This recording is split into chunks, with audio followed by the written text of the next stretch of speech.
o Miguel Narras, né? É um prazer, tipo, estar aqui com você hoje de verdade. Ele tem uma trajetória muito massa, passou pelo MED aí um tempão e hoje está na Ace Startups, que é uma empresa muito massa, que trabalha aí no Brasil todo, nesse ambiente de tecnologias, ambiente de startups e tudo mais.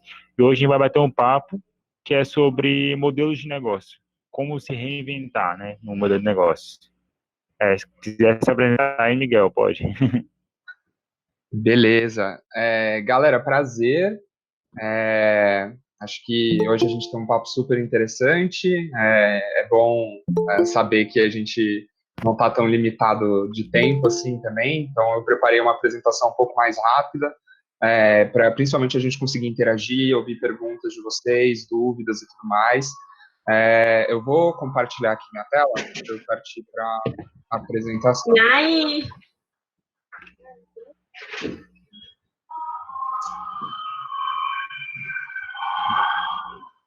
Vocês estão conseguindo ver minha tela? Eu não vou Sim. conseguir ver o chat. Aí, valeu. Valeu, Lucas.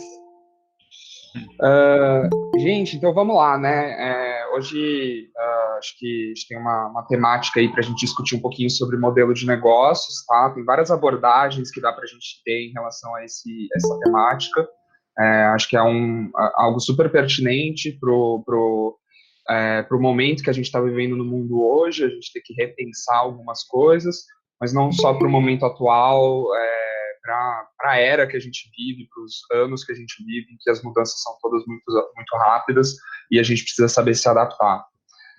Então, primeiramente, aí me apresentando, eu sou aqui de São Paulo, eu fui empresário júnior aí durante 5 anos, então minha trajetória foi pela Projec, lá comecei em 2014, que é uma EJ de Engenharia Civil e Arquitetura lá na Unicamp.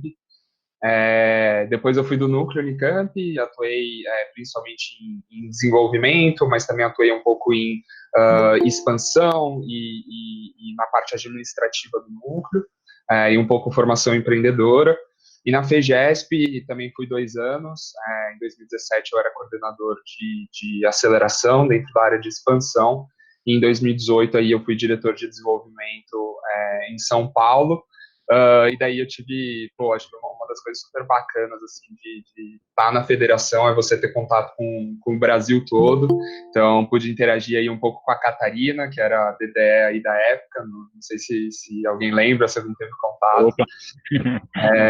Mas o pouco que eu conheço aí da PB Júnior foi muito por conta dela. E daí, desde 2019, já faz aí um pouco mais de um ano, que eu tô na ACE, e a ACE, então, a gente é basicamente uma empresa de inovação, tá?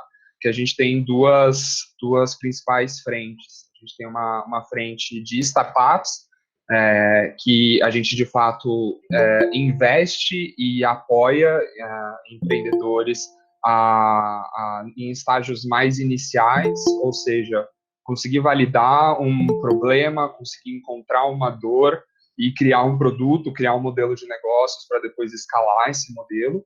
A gente atua muito fortemente nessa etapa.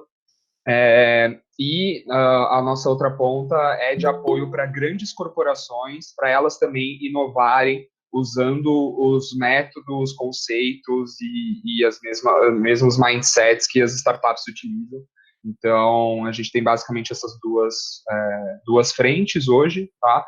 No momento que as linhas aéreas, o avião foi inventado, até terem 50 milhões de usuários, ou celulares, do momento da invenção até chegar nesse patamar, 12 anos.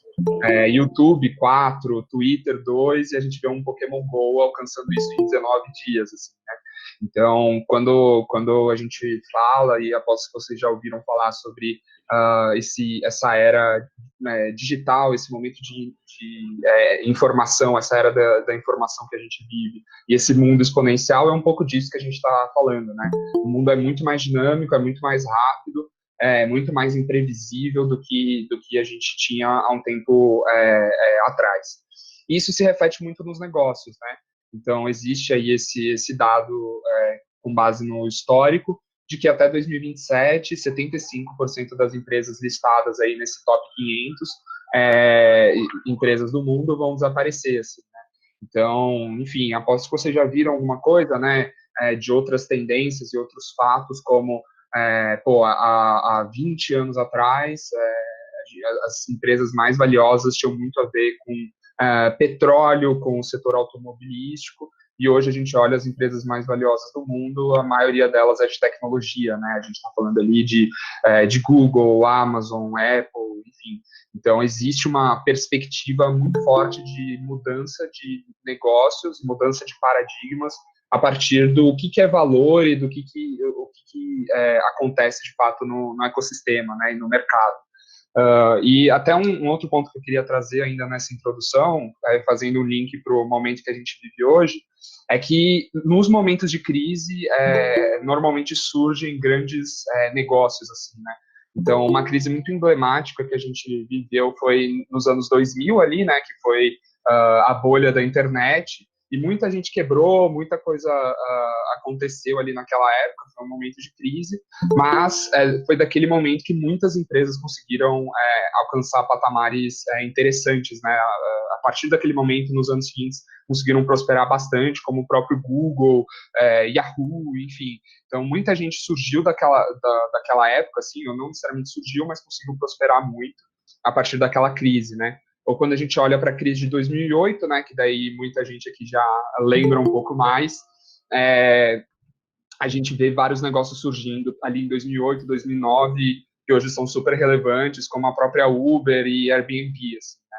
Então, eu tenho certeza que da crise que a gente está vivendo hoje, a gente vai poder olhar daqui a 5 anos, e talvez até menos do que isso, e enxergar grandes negócios que conseguiram prosperar a partir desse momento. Então, a gente pode olhar para momentos de crise como, enfim, momentos ruins, assim, e de desespero e de não saber o que fazer, ou a gente pode olhar como oportunidades e entender onde a gente pode encontrar algum espaço de um novo grande modelo que a gente pode lançar, né, ou aprimorar. E daí, tudo isso que eu estou falando tem muito a ver com o que a gente fala de inovação para grandes empresas, assim, né? Não só para grandes empresas, mas para qualquer um que queira, de fato, inovar. Então, desde 2012, aprendeu muito com as startups, aprendeu muito acelerando startups, investindo e tendo os melhores resultados em aceleração de startups do Brasil, assim, disparado. E a gente entendeu que o que faz uma empresa e um projeto conseguir alcançar bons resultados pensando em inovação são esses 6 princípios, assim, né? Então, tem até um livro que detalha mais isso, que chama Estratégia da Inovação Radical, que é uma leitura aí que já fica de recomendação para quem quiser se aprofundar um pouco mais nisso. Então, eu vou passar um pouquinho por cada um desses princípios, alguns eu vou demorar um pouquinho mais de tempo, porque eu acho que são mais pertinentes aí, quando a gente fala de EJ e de repensar modelos de negócios, tá? Então, o que a gente sempre coloca como algo que é bem relevante e é essencial é a gente conseguir ter o cliente no centro, né? Aposto que alguns de vocês já ouviram falar sobre cliente-centrismo, ter o cliente no centro, entender esse conceito. E o que eu quero trazer aqui, isso é mais do que um mindset, isso também é método e é de fato framework. Também mindset, mas também é método, tá? Conseguir manter o seu cliente no centro. E daí aqui eu já queria trazer um dado, né, em relação a isso. Então, tem um estudo do CB Insights que olha para inúmeras startups, assim, e o que a gente vê é que existe um caminho, algumas formas de você criar um negócio, né? Ou você tem uma ideia, e daí, e se eu fizer tal coisa, se eu começar a vender iogurte e tal, eu vou começar a fazer isso, né? Então é uma ideia que você teve, e daí você vai lá e pensa como é que você vai operacionalizar, cria o produto e tal, e daí vai vender. A chance desse negócio dar certo é de 10%, assim, né? Então ele tem uma taxa de mortalidade muito maior. Em contrapartida, quando um negócio, em vez de começar pela ideia, em vez de pensar pela solução, ele começa por uma dor e uma necessidade, ele tem uma taxa de sucesso muito maior, assim, né? Chegando aí 80%, 90%.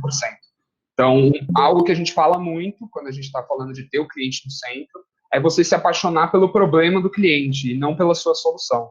E daí acho que esse já é o primeiro baque aí para muitas EJs, que talvez tenham ali, sei lá, no site, ou tenham ali um portfólio, uma carteira de serviços, que tem aqueles serviços lá e ficam muito apegados a ele, ficam sempre pensando, cara, como é que eu vou vender mais desse meu produto aqui que eu tenho? Como é que eu vou levar mais para a rua? Como é que eu vou tentar fazer o cold call, vou fazer venda de outra forma e tal? Cara, talvez a sua solução não seja a saída, assim, você precisa sempre estar pensando no problema, sempre pensando no cliente, e a sua solução pode mudar e tudo bem, assim, né? Então, esse é um primeiro princípio, um primeiro mindset que eu gostaria que vocês tivessem. E daí, isso daqui é um pouco para ilustrar o que é a ideia, né? Então, pô, acho que muitos de vocês já jogaram Mario, eu curto pra caramba, assim, né? Mas, pô, o Mario, ele não quer a florzinha, assim, né? Ele não tá preocupado com o produto que é aquela florzinha que ele vai encontrar no meio do caminho. Ele tá preocupado em, de fato, conseguir matar os monstros que ele encontra no caminho. Se a florzinha ajuda ele a cuspir fogo, isso facilita a vida, ótimo, assim, né?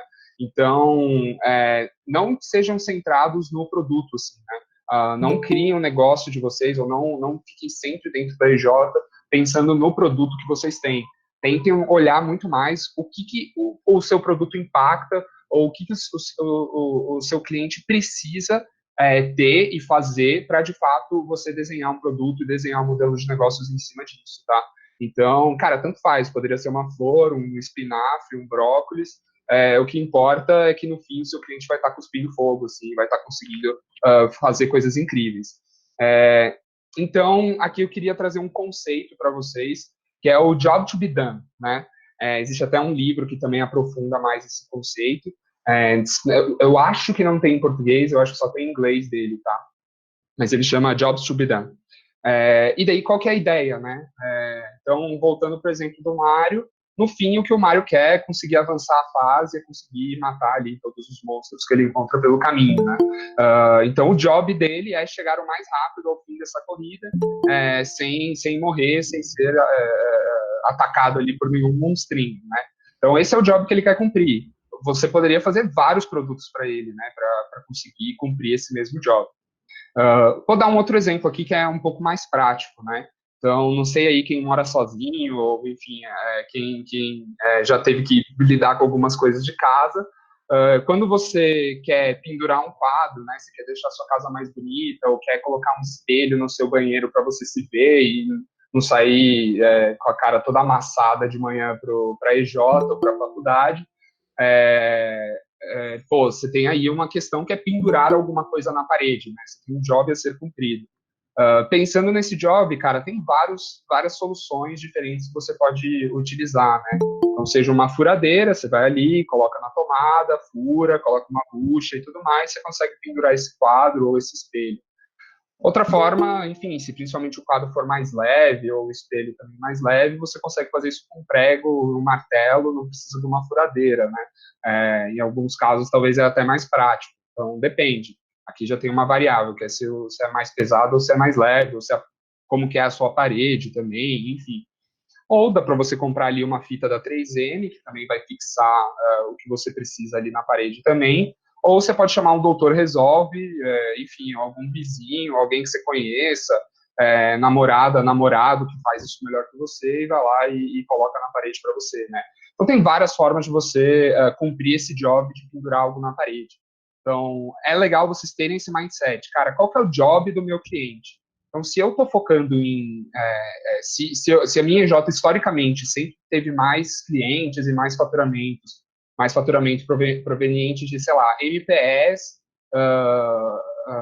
que sejam aqui do nosso estado e que, enfim, tem até X funcionários, normalmente é loja de rua, ou enfim, tem alguma coisa física e tal. Cara, quais são os jobs dessa pessoa, né? Então, tenta pensar nisso. Cara, o que ela tem que cumprir no dia a dia? Então, ela tem que fechar caixa, ela tem que pagar funcionário, tem que encontrar gente, tem que pensar em marketing. Mas, assim, não é pensar em marketing. No fim, tenta ir mais profundo. Ela quer faturar, ela quer ter mais cliente, ela quer ter movimento na loja, ela quer reduzir custo. Então, sempre pensa no job por trás do porquê que uma pessoa compraria aquele produto, né? Então, às vezes você vai encontrar insights diferentes do que você imagina hoje, né? Então, eu lembro que acho que ano passado eu estava conversando com uma EJ de marketing, e daí a galera estava falando, né? Acho que era de marketing, ou era publicidade, era alguma coisa assim. A galera estava falando, cara, pô, você falou desse job to be done, e a minha EJ hoje ela faz uma análise de mercado, né? Faz algumas pesquisas e tudo mais, para entender a percepção do cliente e tal. Mas assim, hoje o cliente às vezes consegue cumprir o mesmo job se ele tem um Instagram, ele faz ali uma enquete no Instagram, tipo, gostou mais desse ou desse? Se você está sentindo esse problema, às vezes ele consegue resolver muito mais rápido o job que ele precisa, não precisa esperar eu fazer uma pesquisa de 2 meses e entregar para ele um relatório. Às vezes, com um post, um stories no Instagram, ele já consegue descobrir o que ele precisa. Então, às vezes, a gente está muito fixo. Cara, a minha consultoria é dessa forma que funciona, mas será que não dá para ser diferente? Será que não pode ser online? Não pode ser mais rápido? Não pode ser de uma maneira diferente? Então, isso é ser centrado no cliente, né? Você não ficar preso, cara, eu sou a Bosch, eu faço furadeira, pronto, acabou. Pense em quais são as outras possibilidades, quais são os outros modelos que você poderia criar para atender o job do seu cliente, beleza? E aí, ainda no cliente no centro, acho que esse é um dos mais longos aqui, uma outra ferramenta que aposto que muitos de vocês conheçam é a Persona, né? Então, eu tenho muita certeza aí que vários de vocês já viram o mapa da empatia ou já utilizaram isso alguma vez no EJ. Se não conhecerem também, tudo bem, tá? Até um parênteses aqui, às vezes eu estou falando algum conceito, alguma coisa que vocês não conheçam, tá? Eu não estou vendo o chat, então se tiver muito confuso ou alguém tiver com alguma dúvida de alguma sigla, alguma coisa que eu falei, pode abrir o microfone e me interromper, tá? E daí no final a gente interage mais com dúvidas, beleza? Bom, voltando. Esse daqui é o modelo que a gente utiliza de persona nos nossos projetos de inovação e com as nossas startups, tá? Então, aqui na esquerda, no canto superior aí, a gente sempre trabalha até com alguns dados demográficos, né? Então, a gente tenta criar uma persona, tenta criar uma tangibilização de quem seria o nosso cliente, a partir de, sim, alguns dados demográficos, o que a pessoa estudou, se estudou, né, o que ela faz, quantos anos ela tem, dá um nome até para ela, tenta colocar alguma imagem, um desenho, uma foto, mas até o que é mais interessante são todas as outras questões que vão além disso, né? Então, a gente sempre dá um apelido que pode ser, assim, que define aquela pessoa e dentro daquele contexto.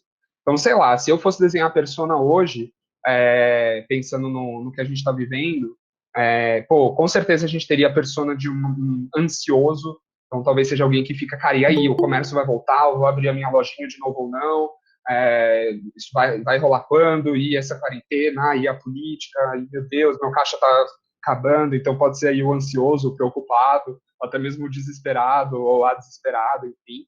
Então, isso talvez defina muitos potenciais clientes de vocês nesse momento, né? A gente sempre coloca uma frase, né, do que essa pessoa diria, então poderia ser até alguma dessas que eu citei agora, e tem um pouco do que ela vive, né, no dia a dia, nessa caixinha aí ainda na esquerda, mas o mais importante aqui, até o que está maior, são aí as motivações, objetivos e os pontos de dor, né? Então, o que essa pessoa quer, cara? Ela quer não morrer nesse momento, né? Eu vou usar algumas vezes aqui pensando na micro e pequena empresa, nesse comércio local.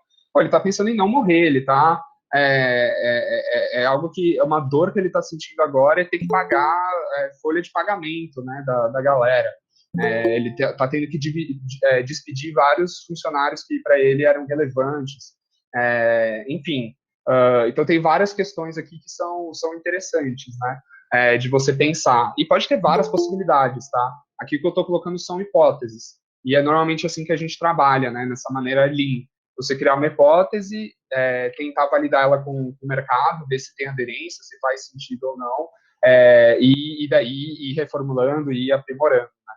Então, trabalhar com personas é muito mais do que só fazer um mapa da empatia e deixar isso guardado em algum lugar da EJ, assim, mas é usar isso de maneira estratégica. Então, se você está olhando a sua persona, está com ela na cabeça o tempo todo, está com ela no centro do seu negócio, você toma decisões em volta disso, né? Então, pô, surgiu um novo ponto de dor com o coronavírus que não existia antes. Será que o que eu estou colocando de produto atende, de fato, esse novo ponto de dor? Será que eu preciso criar alguma solução nova, alguma solução diferente, reformular alguma que eu tenho hoje? Então, esses são alguns dos questionamentos que podem surgir. Pô, tem um novo objetivo. Cara, e aí? O que eu posso criar para ajudar a chegar nesse objetivo? Ou os produtos que eu tenho hoje ajudam, de fato, a chegar nesse objetivo? A forma que eu me comunico, seja pelo meu site ou pelas campanhas que eu faço, ou ligando, cold call, enfim, chega nessas pessoas, assim, a comunicação é assertiva, porque eu estou falando os mesmos objetivos, às vezes motivações, eu estou conseguindo criar um rapport, né, essa sinergia ali de comunicação entre quem fala e quem escuta. Então, enfim, esses são alguns dos questionamentos e para vocês levarem com vocês quando estiverem pensando em persona e ter o cliente no centro, tá? Então, esse foi aí o primeiro princípio, tá? Esse eu acho que era o que, de fato, demandava um pouco mais de tempo. E daí eu vou partir para o próximo, que é quando a gente fala de design organizacional. Então, quando a gente está falando de inovação,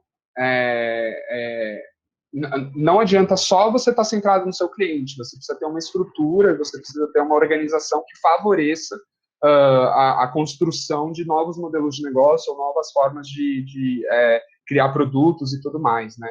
Então, existem sim diferentes modelos, né, quando a gente pensa em estruturas organizacionais.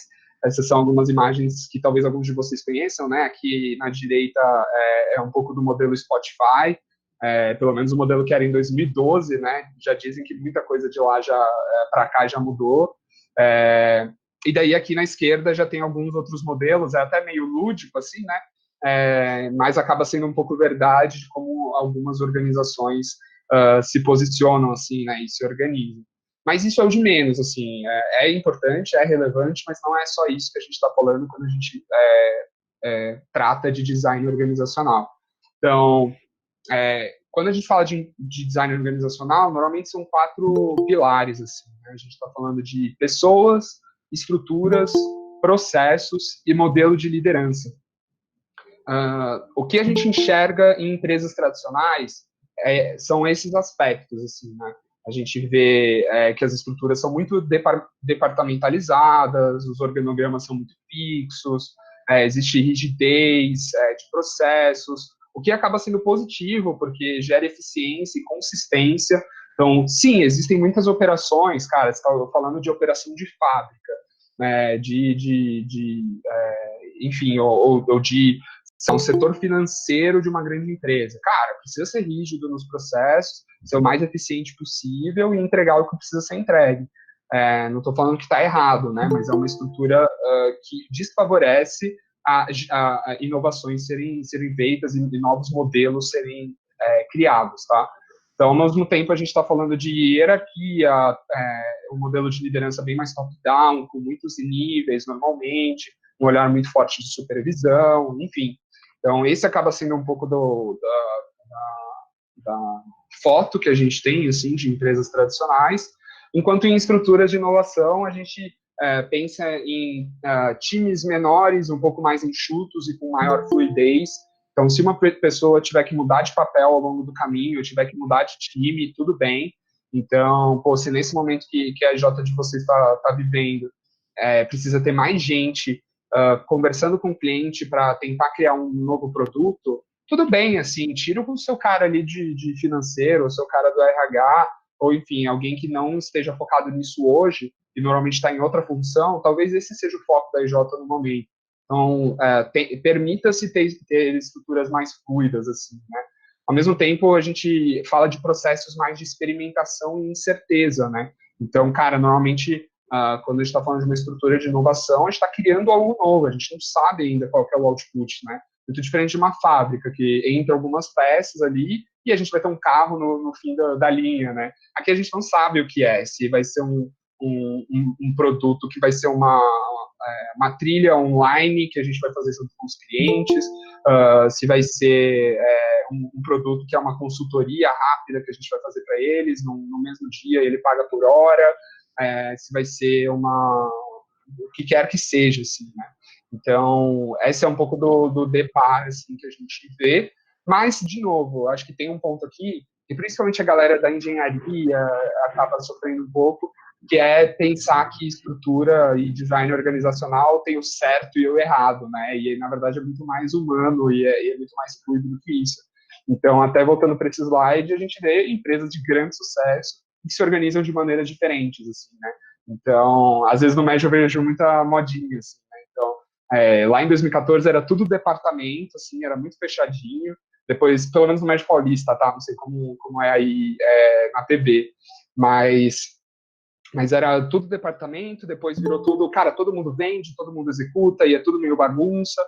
Aí depois foi virando mais squads, então a gente vai criando células conforme vai surgindo coisas, e todo mundo vai fazendo os mesmos modelos, e assim, isso no fim não importa tanto, assim, né? Não tem certo e errado. O que importa é mais seguir um pouco desses conceitos de pessoas, estruturas, processos e modelos de liderança, principalmente quando a gente fala em momentos de incerteza, tá?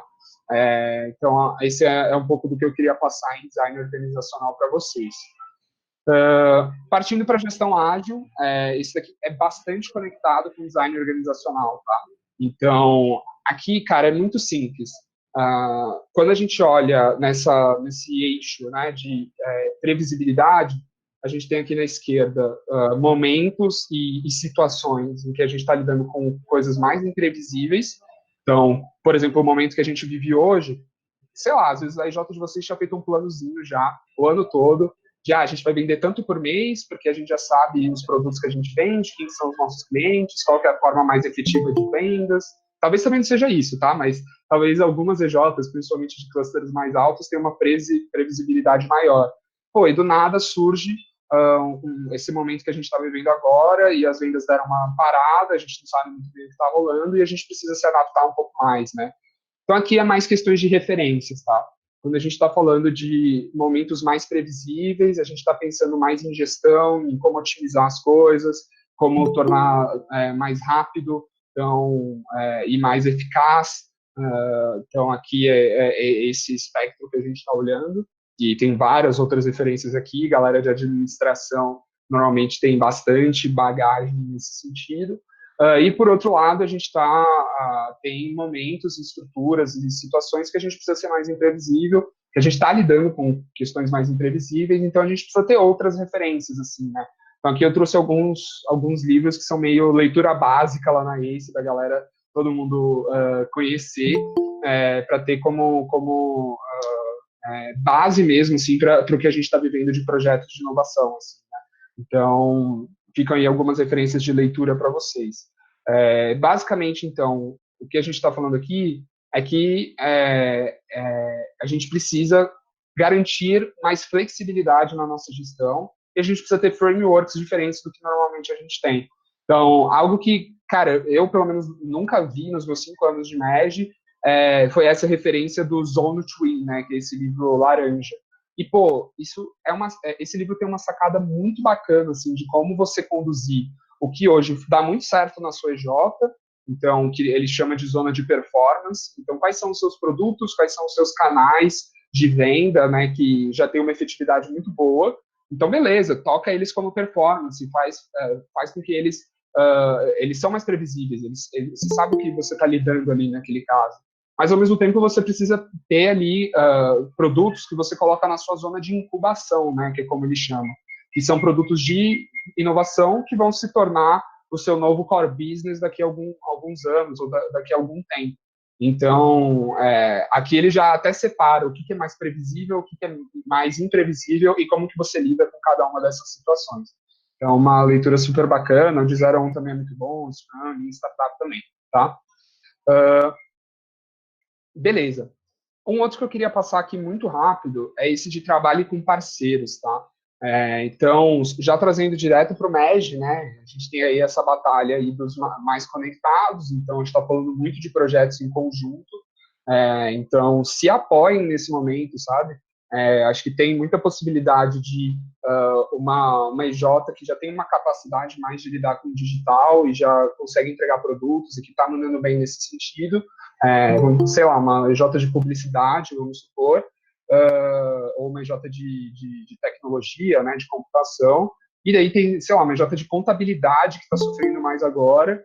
Pô, como é que a gente pode casar, entregar uma oferta que faça mais sentido e seja mais completa, e, de novo, sempre pensando que vai ser centrado no cliente, né? Então, o cliente, nesse momento, ele precisa de muitas coisas, né? Então, como que a gente pode entregar algo em conjunto para fazer mais, né? Então, nesse princípio do trabalho com parceiros, é um pouco essa ideia mesmo, né, que a gente fala.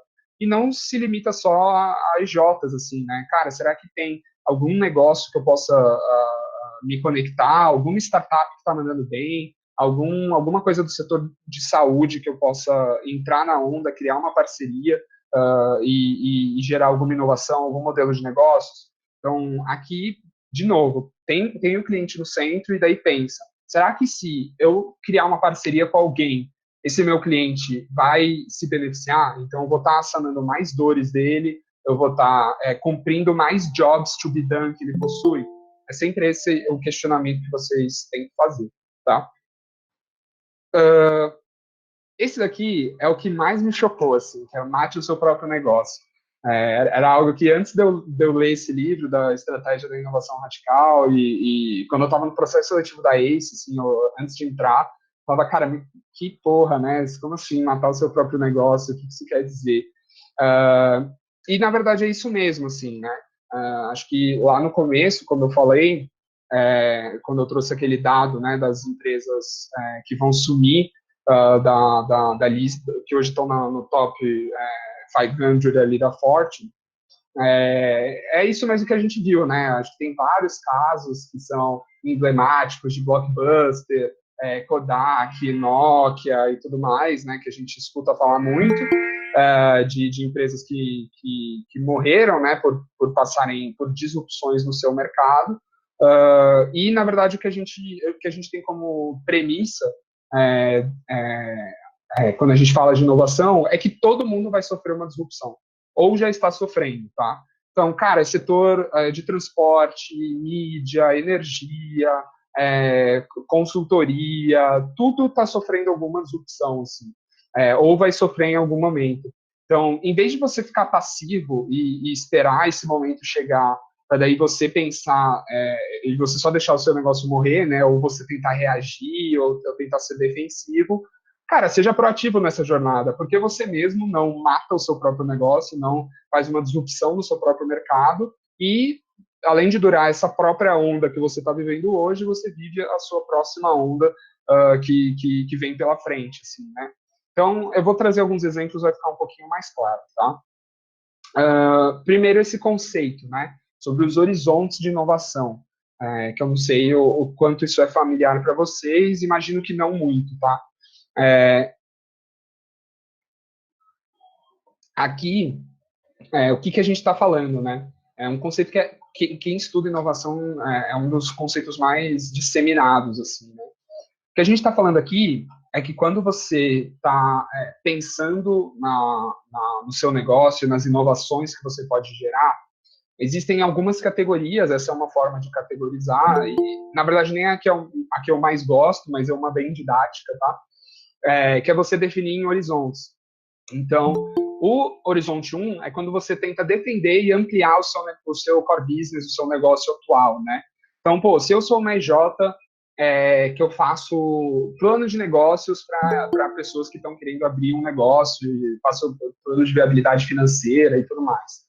O que eu posso fazer de inovação para tornar esse meu negócio mais robusto assim, e mais consistente e mais duradouro?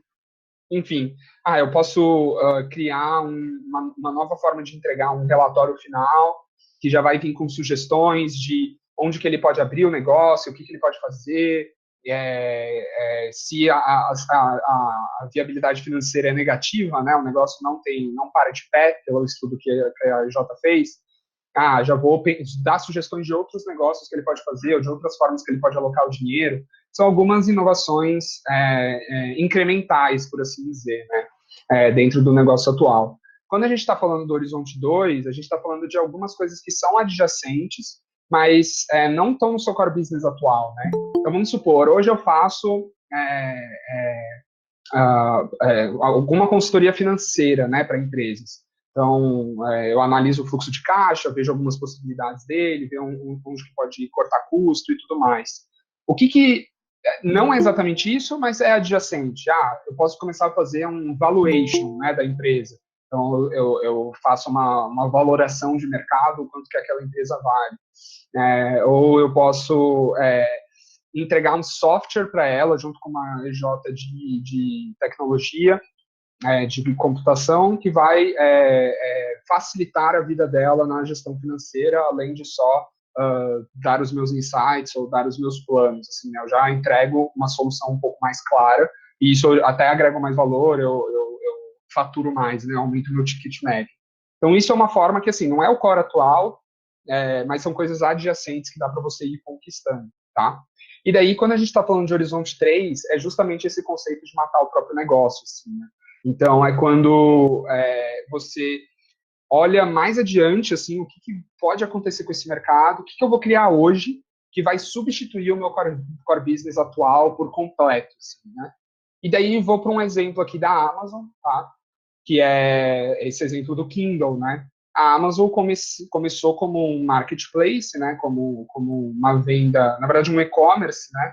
Uma venda online de livros, assim, né? Então, era o core da Amazon até hoje, isso dá dinheiro para a Amazon, né? Vender livros físicos de papel.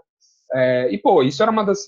como a Amazon começou, uma grande fonte de receita e tudo mais, só que algo que a Amazon viu, pô, o mundo está digitalizando e tudo mais, algo que pode matar o meu negócio de venda de livros é livros online, e as pessoas lerem num dispositivo que seja melhor que o celular e tudo mais. Então, eu vou criar o Kindle e eu vou começar a vender também os livros online e esses dispositivos que, cara, matam o próprio negócio literalmente, assim, né? Então, isso é um exemplo super interessante, assim, de uma empresa que hoje tem esses dois negócios, os dois operam bem, e que constantemente está conseguindo trabalhar isso de uma maneira super interessante, assim, né? Então, até pensando assim, né? Não sei se vocês conhecem o Amazon Go, né? Mas é a loja deles que basicamente não tem nenhum ser humano, né? Operando. Então, você entra, você escaneia o que você for comprar lá dentro, e daí você passa e já passa o seu pagamento online, não precisa nem inserir cartão e tudo mais, assim, né? Então, até existem algumas lojas com esse conceito aqui no Brasil também. Tá começando isso agora. Então, isso é um negócio que a Amazon criou, e também agora eles estão criando uma nova frente de negócios, que é disponibilizar o Amazon Go para outras empresas de varejo, assim, né? Então, isso é meio que um horizonte 2, mas também meio 3, assim, de inovação, porque eles estão conseguindo pegar, se você for pensar, pô, isso é um baita diferencial, é uma loja super bacana e tudo mais, não precisa pagar funcionário, é mais barato, enfim, funciona super bem. Então, por que eles vão disponibilizar isso para concorrência, talvez, né? Então, isso também é uma outra forma de receita que eles estão tendo e está não matando o próprio negócio, mas está tirando a competitividade do negócio. Então, é uma lógica que foge ao senso comum, né? Ou um exemplo nacional é a própria Magazine Luiza, que é um baita case nacional de inovação, assim, que, pô, as ações estavam indo super mal, a empresa não estava conseguindo atuar, performar bem, assim, acho que há uns 5 anos atrás, não lembro exatamente o ano, e daí eles começaram, não, foi um pouco mais que isso, mas daí eles começaram a fazer uma transição muito forte do varejo físico para o varejo online, assim. Então, eles começaram a apostar muito mais no online, e quando você pensa, cara, eu tenho minhas lojas físicas, por que eu quero levar as pessoas para online, assim, né? É meio contrassenso, porque isso vai estar matando as minhas lojas físicas. Mas tudo bem, é exatamente essa a ideia, assim, né? E com isso eles conseguiram fazer uma reviravolta muito forte.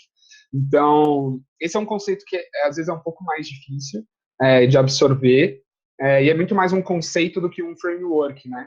Mas eu gostaria muito que vocês pensassem nisso, assim, né? Que tipo de negócio, que tipo de produto você criaria para matar a sua própria EJ, né? Então, isso é um raciocínio super legal de vocês manterem ao longo do tempo. Pô, hoje eu entrego um relatório de consultoria e tal.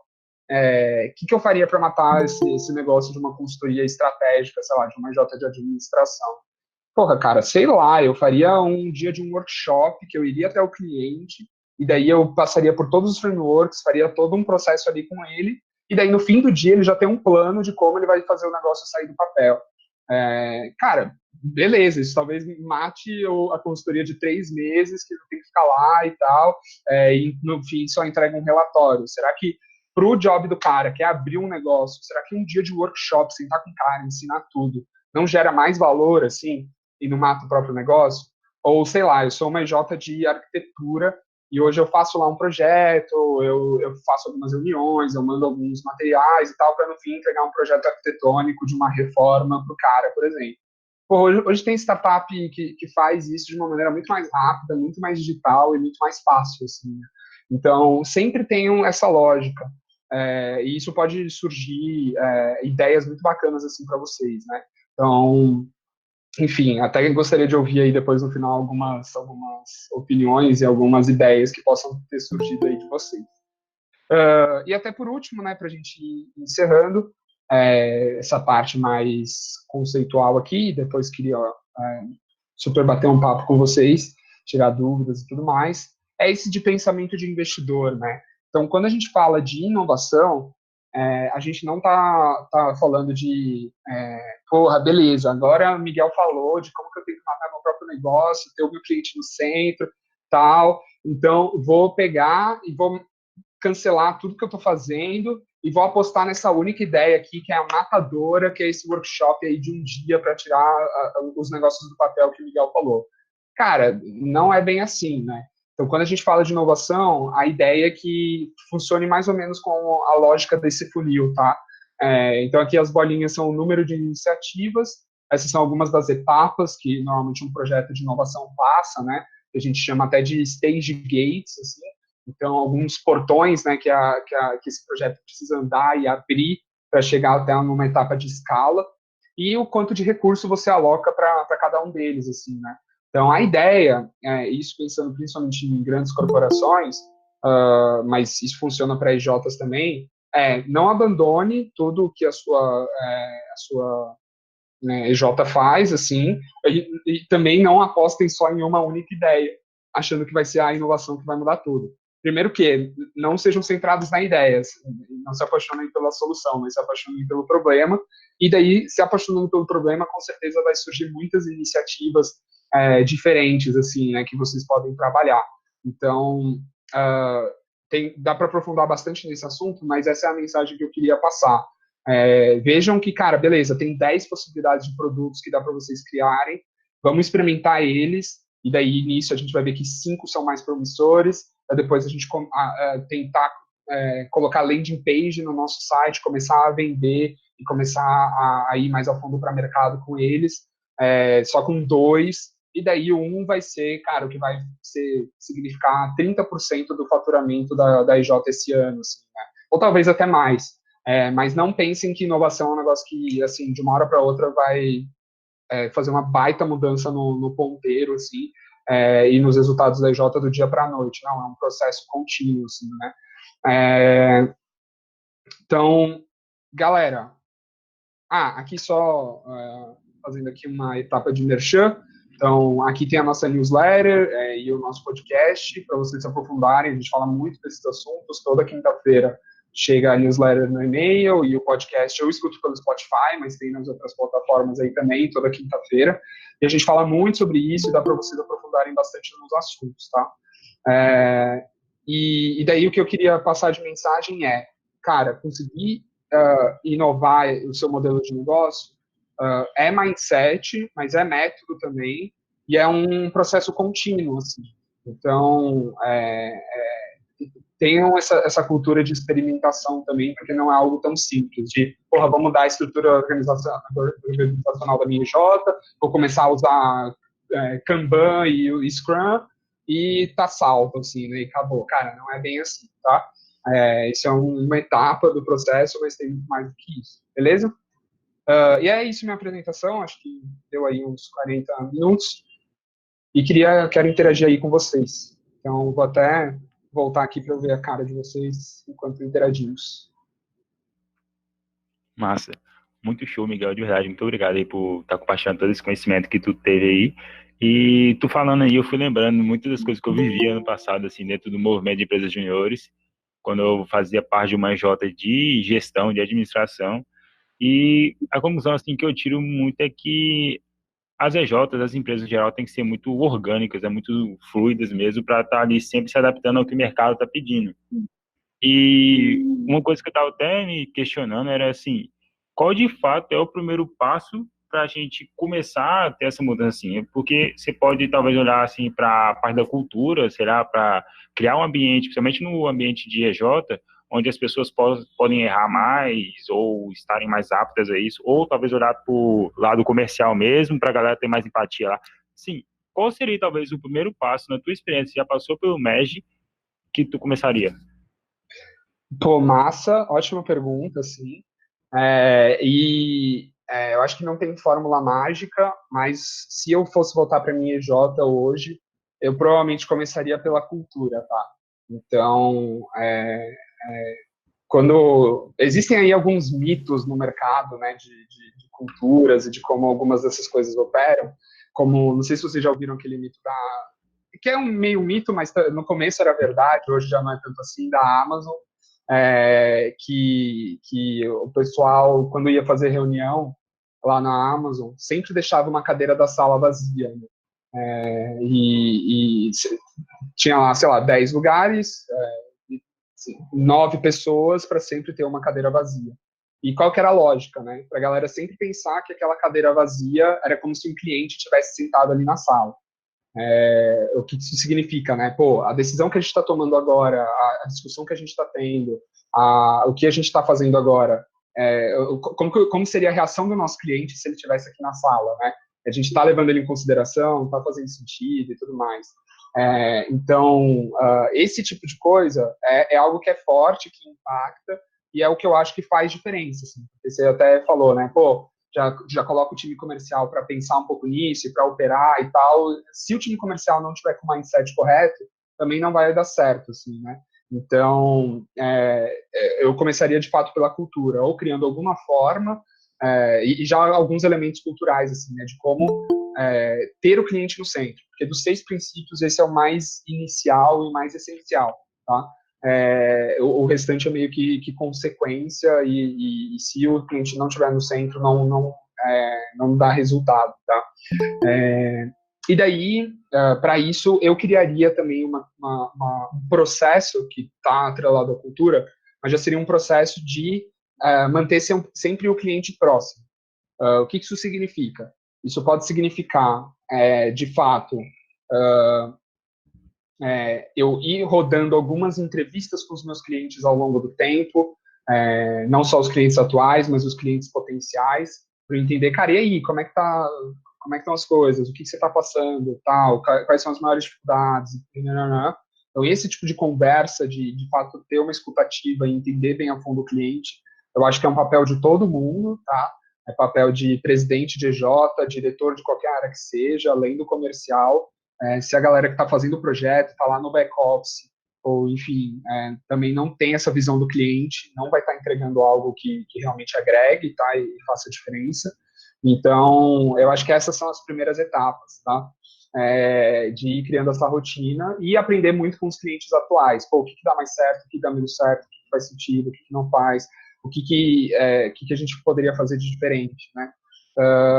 E daí tem até, falando em cadeira, né, tem até o outro extremo, assim, que foi algo que me impactou muito num evento lá em 2018 que a gente fez na FEGESP, que era um encontro de alto impacto que a gente tocou lá para as EJs Cluster 4 e 5, e tinha um pós-júnior lá nesse evento, e daí terminou o conteúdo dele, a gente perguntou, cara, e o que você faria de diferente se você voltasse na EJ hoje, né? E a resposta dele me impactou muito, porque ele falou, eu tiraria todas as cadeiras da minha empresa júnior, para fazer a galera não ficar lá parado, olhando para o computador e tal, mas de fato ir para o mercado, ir falar com o cliente, entender quais são as dores, as necessidades e tal. Então, eu acho que isso é super relevante, assim, de se ter em mente, e acho que é essa primeira etapa. Assim. Show demais e valeu. Pessoal, aproveita esse momento para fazer perguntas para Miguel. Você pode mandar aí para o chat, que a gente lê aqui, ou então pode abrir o microfone e interagir mesmo com ele, que vai ser bem interessante esse momento, beleza?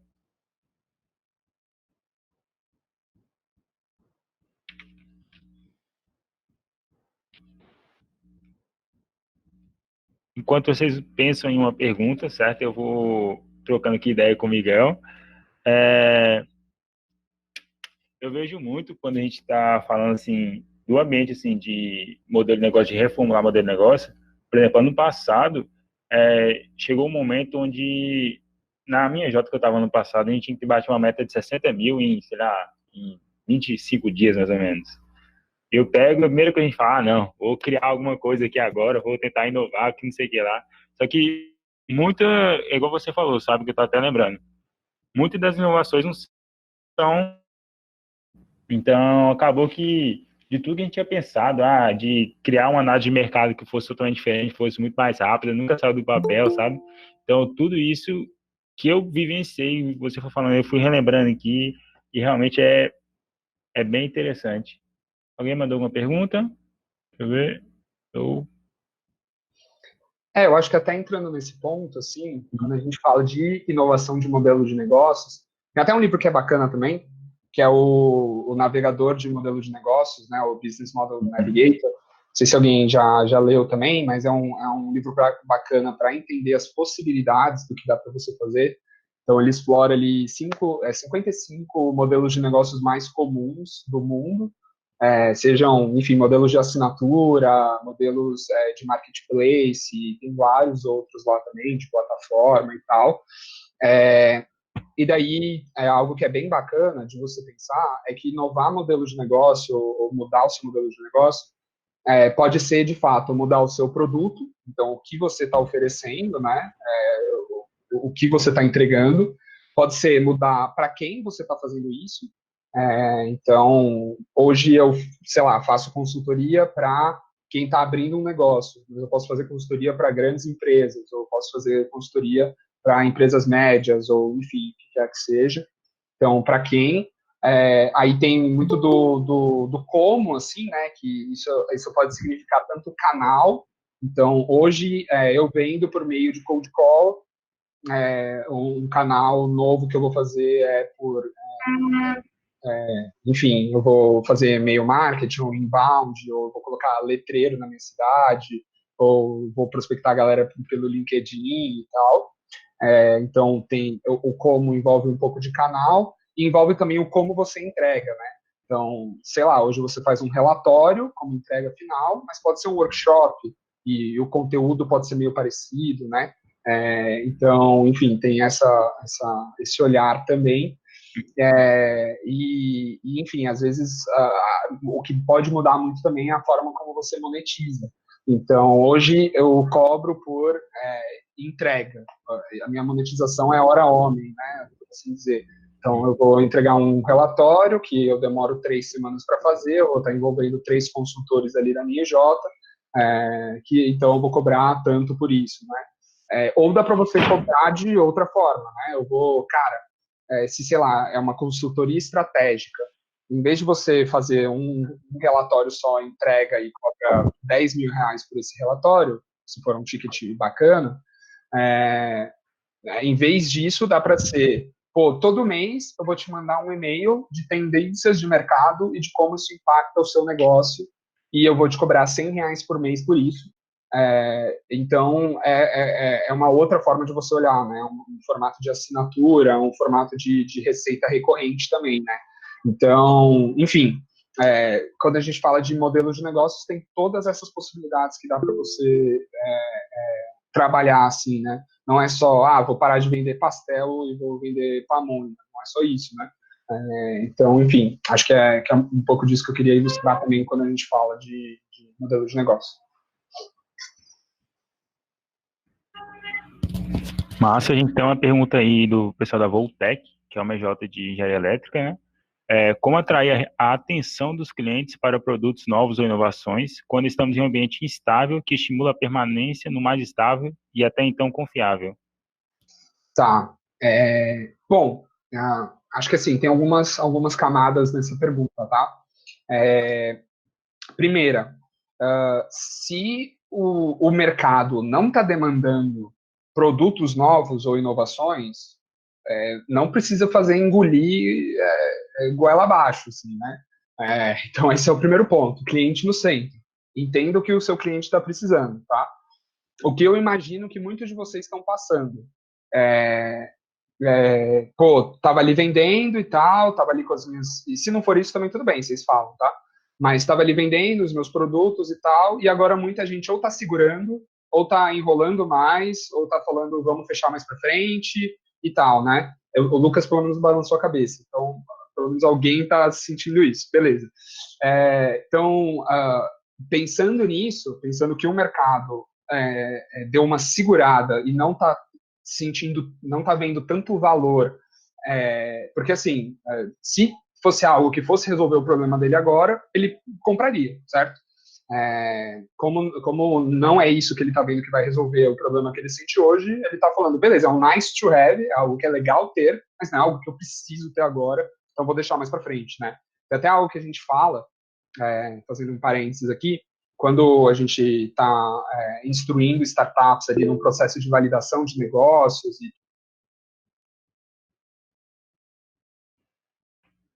Miguel? Miguel? O teu microfone mutou. Oi. Ah, beleza. Pronto, agora voltou. Não sei se fui eu ou alguém me mutou, mas beleza. É, até que parte vocês ouviram? Só para ver quando eu volto. Exatamente como você foi explicar depois, assim. Tá, beleza. Então, assim, quando a gente vai instruir startups em validar um problema e validar um modelo de negócios, existe um processo que beleza, tenta identificar problemas, personas, e criar, identificar jobs to be done, né, que é isso que eu expliquei para vocês. Você vai encontrar várias coisas diferentes, né? Então, por exemplo, pensando que você quer fazer uma reforma de um apartamento, você tem vários problemas. Você tem um problema que é contratar diferentes fornecedores, você tem um problema que é a caçamba que fica no seu prédio, é muito entulho, você tem um problema que é escolher material, você tem um problema que é escolher projetos, você tem um problema que é o tempo, enfim, tem vários problemas, né, que você está passando nesse job de fazer uma reforma.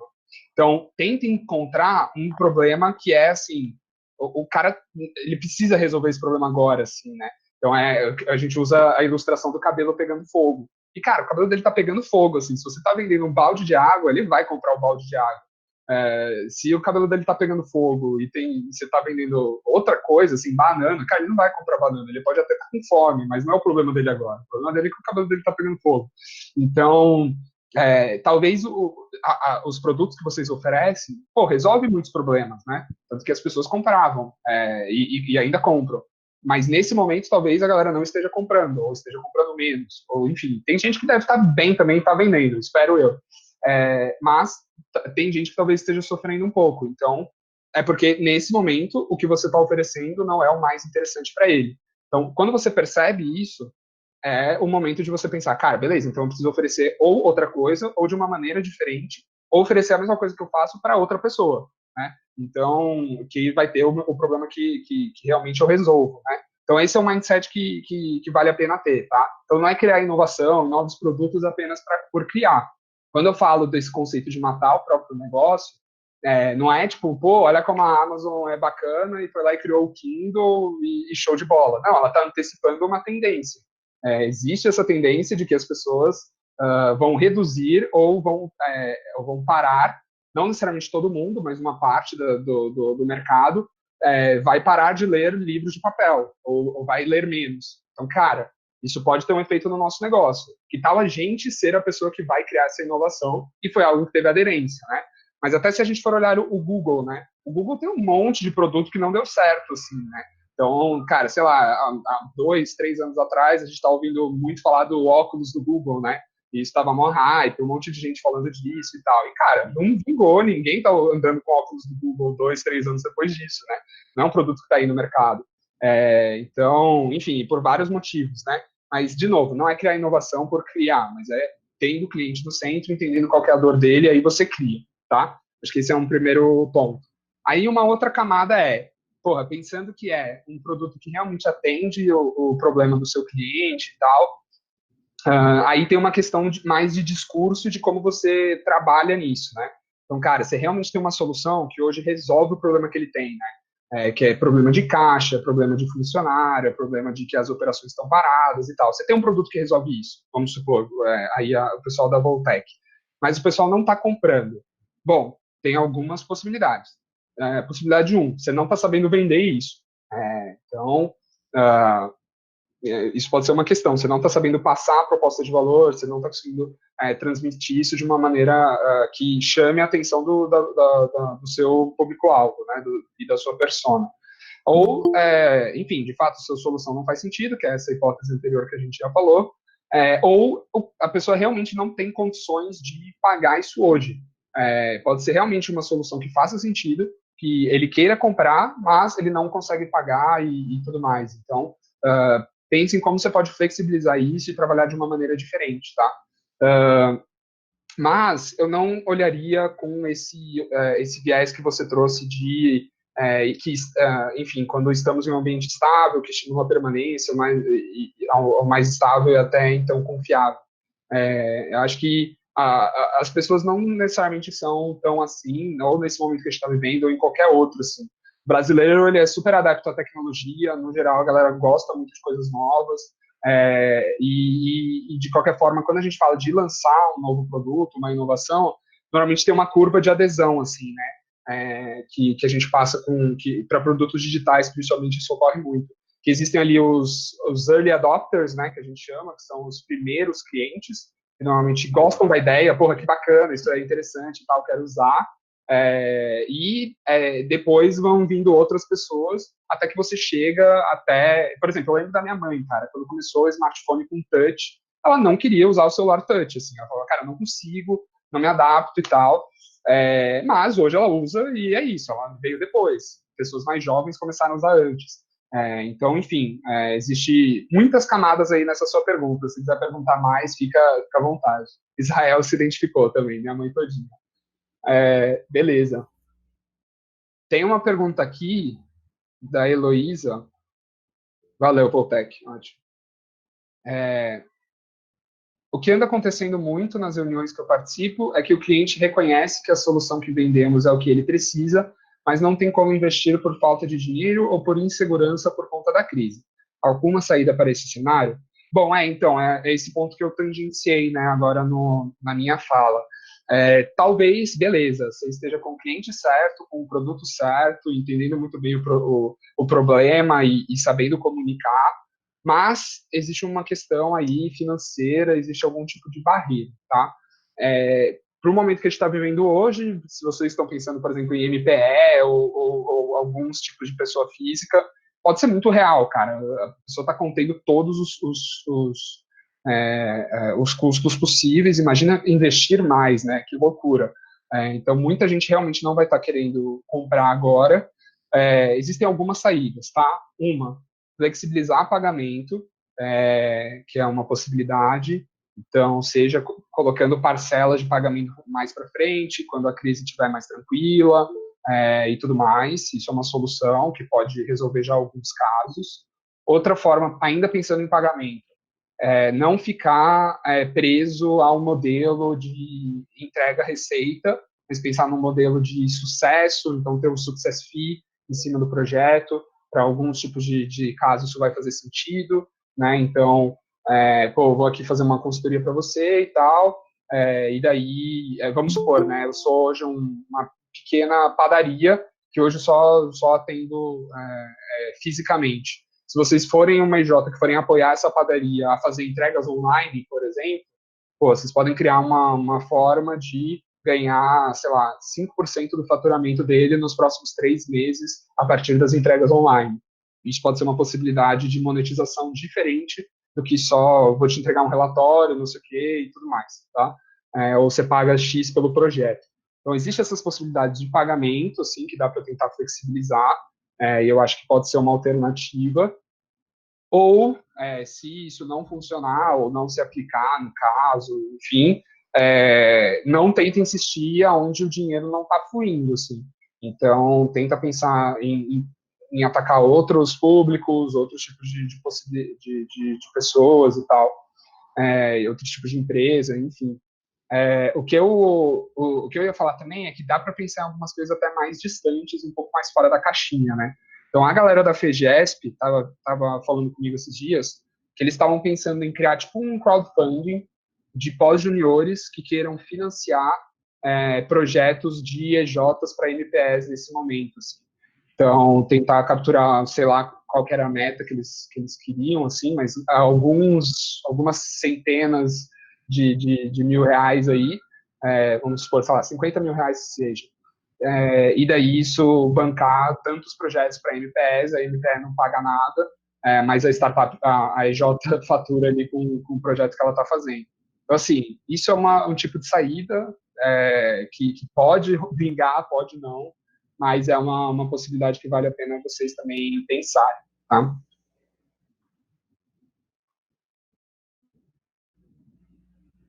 Se eu não respondi o suficiente, Heloísa, manda aí mais uma pergunta, tá? Acho que tem mais algumas, né, Lucas? Tem mais duas perguntinhas aí que chegou agora. A primeira é do Arthur. E quando o cliente sente a necessidade do serviço, abraça a ideia, mas não confia na EJ como executora. Tá. Bom, se é esse caso mesmo que você está falando, aí eu diria que é mais um problema de discurso comercial e de postura da EJ, tá? Não é tanto o modelo de negócios em si, saindo da premissa de que a necessidade existe, o cliente abraça a ideia, tá? Então, ao não passar confiança, provavelmente veio das interações e da jornada que esse potencial cliente teve com você até agora. Então, pode ter vindo desde uma primeira impressão do site, se foi que ele veio pelo site, e olhou assim e falou, nossa, né, esse site é meio esquisito, não tem nenhum case de sucesso, quem são os clientes que ele tem, e aí? Não sei se eu confio não sei se eu vou colocar minha grana. Isso pode ser uma possibilidade, não só o site, mas, pô, conversei no telefone, eu tive algumas dúvidas, não souberam responder direito, ou gaguejaram e tal, não passou confiança. Isso pode ser uma outra possibilidade, ou, enfim, vocês não conseguiram criar uma conexão muito forte com o cliente. Então, aí é mais uma questão de vendas, provavelmente, do que de modelo de negócios, tá? E daí isso varia muito, tá? Se a venda é mais simples, ou seja, o que são vendas simples? São vendas de ticket menor, normalmente é uma prestação de serviço, não tem muita adaptação e tudo mais. Então, sei lá, EJ que faz horta vertical, ou algum tipo de serviço assim, normalmente a venda é um pouco mais simples. Ou EJ que faz alguma EJ de contabilidade, às vezes que faz algum serviço de ticket menor, ou EJ de engenharia civil que faz regularização de imóveis, enfim. Normalmente esses tickets menores de projeto, que tem vários outros exemplos, normalmente são vendas mais simples. Então a pessoa vai querer comprar, já sabe muito, mais ou menos o que é, você não precisa ficar explicando muito para o cliente e tal, o serviço é simples, tem início, meio e fim, boa, beleza. Você envia a proposta muitas vezes por e-mail, é mais tranquilo, o ciclo de vendas normalmente é mais curto e tudo mais. Normalmente não tem tanto um problema de confiança. Se, pô, é uma EJ que está, cara, sei lá, de engenharia mecânica, está construindo um protótipo que envolve impressora 3D, não sei o que, não sei o que lá, e, pô, é 50 mil reais.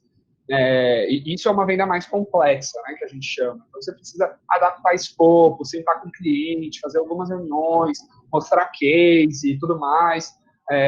Se, não sei se é um meio termo ou se aproxima mais de alguns dos dois extremos, a sua EJ, nesse caso era complexa, tá? Então, normalmente a complexa é onde você precisa mostrar mais confiança. EJ de mecânica, bingo, acertei no exemplo. Então, assim, se a venda é mais complexa, normalmente exige mais interações com o cliente, e você tem que gerenciar muito bem o seu funil também para não ser ansioso, tá? Então, por exemplo, tem várias falhas aí nesse meio tempo, tá? Então, vamos supor, o cliente já teve um primeiro contato com vocês já dispararam uma proposta por e-mail. Assim, talvez ele falou, beleza, tem esse valor, não sei, mas nem entendi muito bem o que é ainda, enfim. Então, tem essa questão de, às vezes, vocês não foram educando e trabalhando com o lead ao longo do funil de uma maneira organizada, tá? Isso pode ser uma questão. Outra questão é tudo isso que eu falei da interação ao longo do tempo. Então, em alguma reunião, sei lá, alguém falou alguma coisa que não agradou todo o potencial cliente, ou ele ficou meio desconfiado, essa galera é muito nova e tudo mais. Então tem um pouco de postura, tá?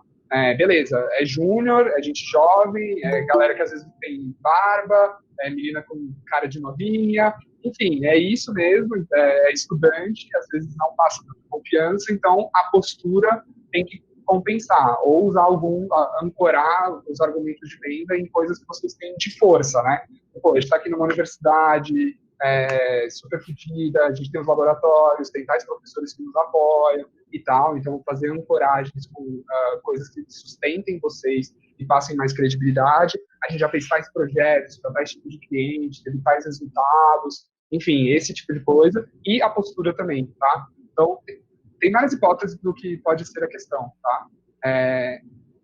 Deixa eu ver, o Arthur, né, que mandou. O questionamento dele era que ele já passou por diversas consultorias com engenheiros formados e conseguiu apresentar o resultado que ele desejava. Bom, nesse caso, ele já é meio desconfiado por natureza, né? Ele já passou por algumas experiências, ele não visualizava como a gente poderia oferecer. Assim, já passou por algumas experiências, talvez nesse caso, como é um cliente mais específico, que ele já passou por algumas coisas, e aí foi parar em vocês, ou de fato vocês não são capazes de resolver, era o cliente técnico, digamos assim, beleza. Ou vocês realmente não eram capazes de resolver nesse momento, e era momento de falar, beleza, a gente também sabe, boa. Ou se vocês tinham confiança que realmente podiam, poderia tentar passar mais essa credibilidade, então traz um professor, fala, não, eu acho que dá para fazer essas encoragens da mesma forma, ou criar meio que um jogo de negociação com ele também. Olha, a gente sabe que a gente consegue, a gente vai fazer o seguinte, então, a gente faz uma primeira entrega, que é, sei lá, um primeiro protótipo, primeira versão, não sei o que lá, e se essa primeira versão fizer sentido para você, beleza, você começa a pagar e a gente vai adiante, sabe? Então, às vezes daria para fazer um contrato meio assim por etapas com ele, para tentar falar, beleza, a gente fez até aqui, legal, pagou, agora a gente segue adiante, você acha que agora a gente consegue então, sabe? Não necessariamente desafiando, isso até funciona em alguns casos de vendas, não para todos os tipos de cliente, mas isso é uma outra saída que vocês poderiam ter, tá? Se quiser depois, enfim, a gente pode conversar mais a fundo desse caso e você me conta mais detalhes, tá? O Lucas aí te passa no celular e a gente conversa. Mas essas são algumas coisas que vieram na minha cabeça pelo contexto que você passou. Massa. E tem mais uma perguntinha aqui de Amanda para fechar. Você teria alguma dica ou direcionamento quanto à inovação para a EJ de engenharia civil e arquitetura? Legal, Amanda. Então, tenho sim. Assim, acho que tem muita coisa que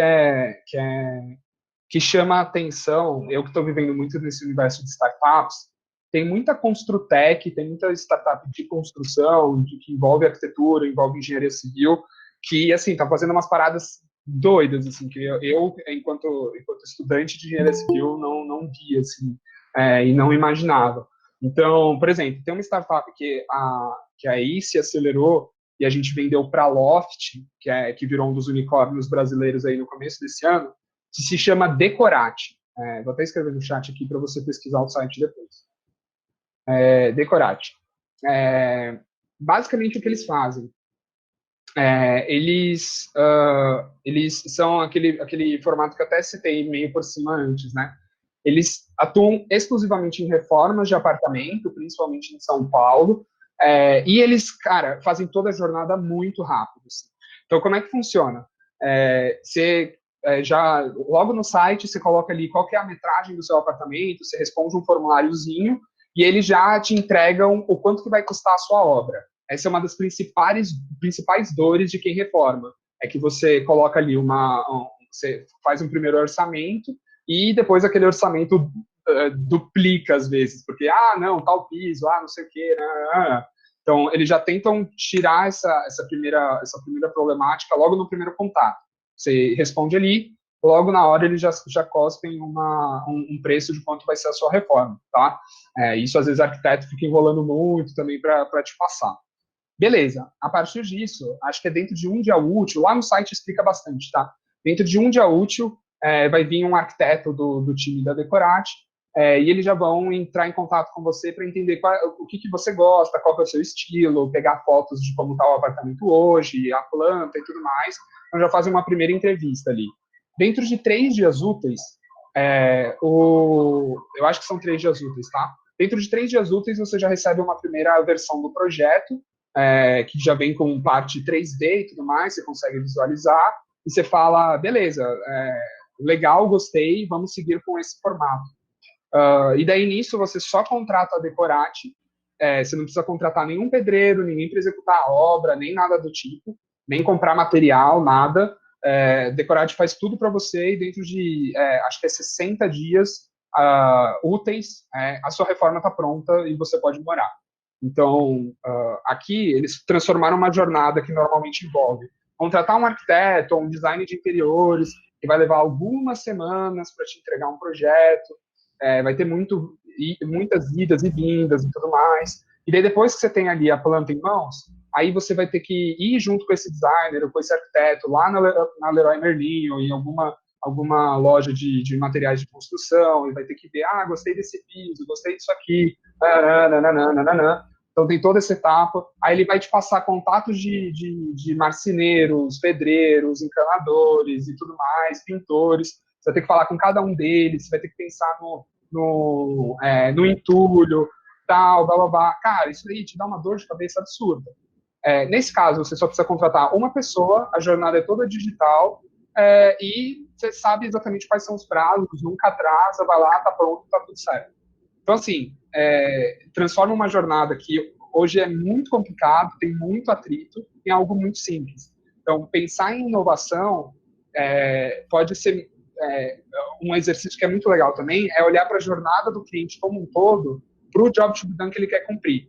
Então, se hoje muitas EJs de engenharia e arquitetura, nesse job de reformar o apartamento, reformar a casa, eles cumprem uma etapa, uma partezinha do job, qual o nome da empresa? Decorate. Eu escrevi aí no chat também. Se hoje uma EJ de engenharia e arquitetura às vezes cumpre só uma parte do job com um produto, cara, o que isso resolve? Assim, você não cumpriu job nenhum. No fim do projeto que eu contratei a EJ, eu tenho uma planta e às vezes eu tenho uma maquete 3D virtual. Cara, o que eu faço com isso? Entendeu? Não estou morando num apartamento bonito e legal e confortável que eu queria. Então, no fim, o job não foi completo, sabe? Então, isso é um exemplo de uma empresa, de uma startup que tem uma atuação nesse sentido. Tem muitas outras coisas diferentes, tá? Então, tem até uma outra startup da Ace também, que chama Arquiteto de Bolso, e o que eles fazem é que você paga R$ 200, acho que é 200, não sei exatamente se é esse o valor que está hoje. Você paga ali um valor e e você tem 1 hora ou 2 horas ali para você conversar com um arquiteto, e ele vai te dar ideias do que você pode fazer com a sua sala e tudo mais, que cores você pode usar, que coisas, que outros elementos, que outros móveis, que outros revestimentos, enfim. Então é R$ 200, você fica ali numa sala, no Skype com uma pessoa, ela resolve, às vezes, o problema para você, entendeu? Talvez vários clientes da EJ de vocês, só que ainda é uma ideia ou sugestões e tudo mais, não precisa ter todo um projeto, ou toda uma parada, ou demorar 3 semanas ou 3 meses para ter um projeto em mãos, entendeu? Então, isso é uma dica que eu daria, assim. Tenta ver o que existe de startup, isso acho que vale para todo mundo, tá? Tenta dar uma olhada em quais são as startups que existem dentro do setor que vocês atuam, sabe? Para a galera que faz, sei lá, de engenharia de produção ou de administração, que faz mapeamento de processos. Não sei se algum de vocês já usou o Pipefy. Eu, quando usei algumas vezes, eu só fiz o login, né? Eu só fiz uma conta teste, e daí já veio uma pessoa que me mandou um e-mail. Que processos você gostaria de automatizar?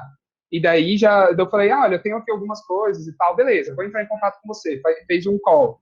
Me conta mais desse processo. Eu contei o processo, ali na hora já desenhou um fluxograma, falou, isso daqui é o seu processo? É isso. Legal. Então eu vou te entregar um processo no Pipefy que você consegue tocar esse processo de maneira automatizada.